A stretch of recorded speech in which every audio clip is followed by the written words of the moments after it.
voulez manger à Aé, il vous faut aller pêcher.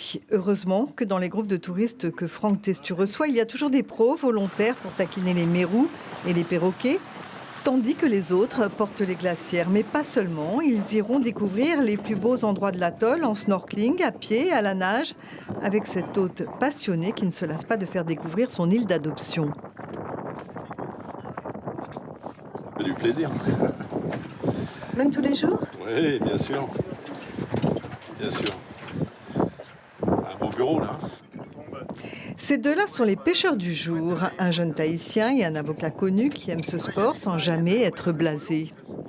De plus en plus.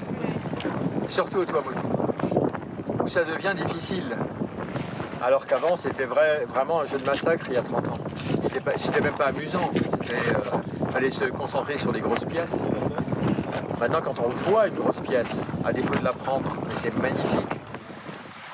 Durant ces 3 jours, les touristes, principalement des locaux, vont aller d'un spot à l'autre, des endroits tous différents et souvent fréquentés par toutes sortes de requins. Vigilance de mise.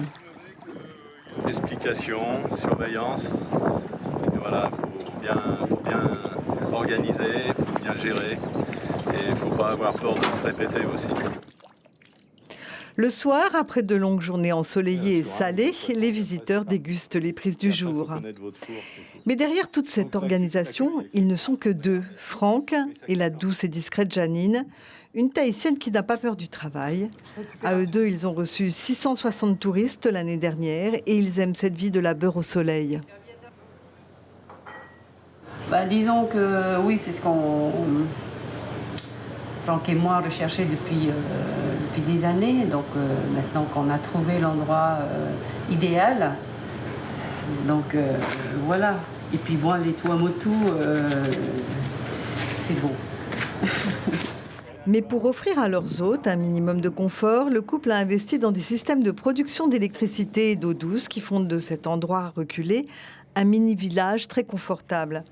Sur les toits, 1000 mètres carrés de panneaux solaires permettent d'assurer l'électrification de cet endroit.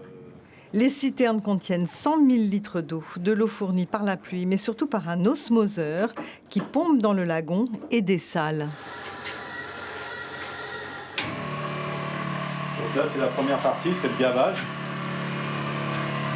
Le gavage et le nettoyage de l'eau dans les pré-filtres. Et puis ensuite, on met en route la pompe HP. Voilà. Et on met en pression. De l'eau douce, en direct. Aucun problème. Mais le must, c'est l'eau saumâtre de la nappe phréatique qui sert aux toilettes. Chaque bungalow bénéficie donc de 3 arrivées différentes pour 3 usages différents. Franck et Janine ont aussi installé un jardin potager et planté des arbres fruitiers. Une jolie manière de démontrer qu'au Tuamotu, on peut tout faire.